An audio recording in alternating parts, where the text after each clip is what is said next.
This is Newswatch 12 this morning. The man accused of trying to get weapons past TSA at Medford's airport is facing 4 charges. Thanks for joining us this morning. I'm Leah Thompson. We first gave you this information on Thursday. The man facing charges is Anthony Anderson. This is cell phone video after police say he demanded to be let onto a plane. He refused to show ID or a ticket. Police say he had 4 guns and that Anderson tried to reach his gun in his shoulder holster, but police were able to hit his hand away. The judge set his bail at $100,000, and if he posts it, he's not allowed to go to the airport or have guns and ammunition. His next court date is set for January 18th. A Grants Pass family is fed up with drivers crashing into their yard. The family has had 3 close calls in just the last few years. One of those was on Thursday night. Fritz Etzby was working in the shop when he heard a truck's engine roaring and knew exactly what was coming. Seconds later, the driver lost control, crashing through Etzby's fence and into a tree. It's an all too familiar scene. He and his family have lived in this home on the long stretch of Clover Lawn Drive for about 2 years, but it's been in the family for much longer. Etzby says the crashes have only gotten worse. Had he gone, 2.5 feet to any further to the right-hand side of that tree, he would have went right through my son's bedroom.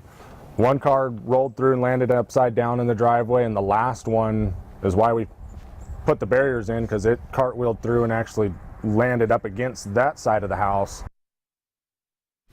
Etzby says he wants drivers to remember they're putting his family's life in danger when they choose to speed past his home.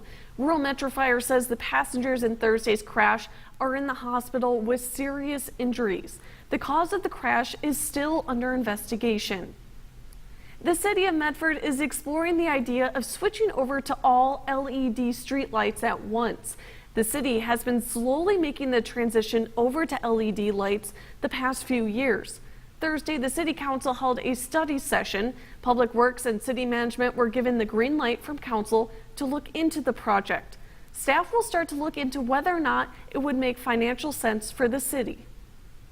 We may be able to achieve this without having to put other projects on hold, or we may be able to achieve this through those energy savings so that we're not having to raise funds or look for funds from a different part of our general fund, and we actually do it more in a contained manner. So we want to present them with all the options. Staff members will start to see what companies may be interested in a bid for the project. They plan to take research back to City Council late spring or early summer. Oregon Representative Earl Blumenauer is proposing a new bill that would regulate marijuana just like alcohol.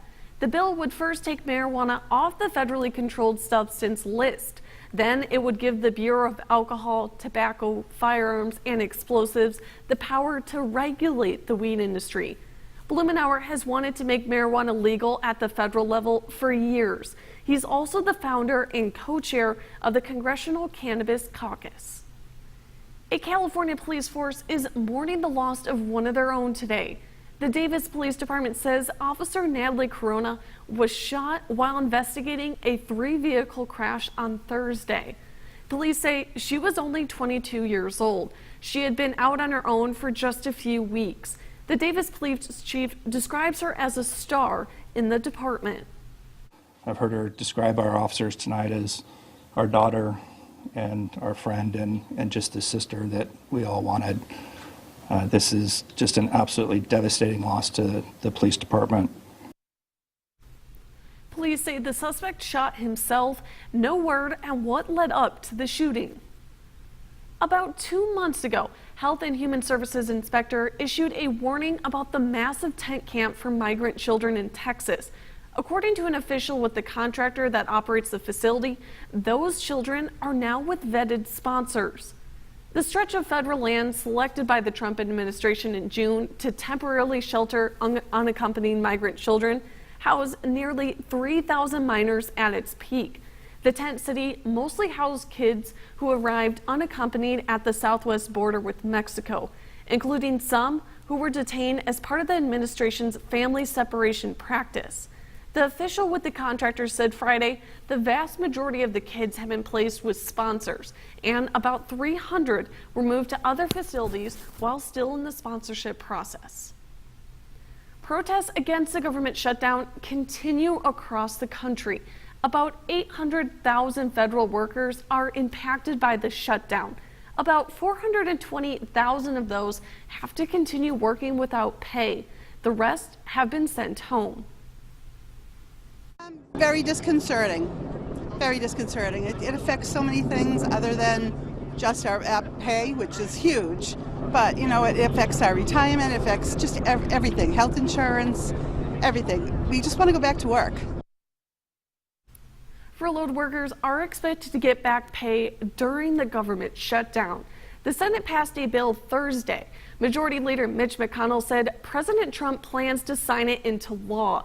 The bill was initially passed a few weeks ago, but it had to be reintroduced into Congress before reaching the Senate again.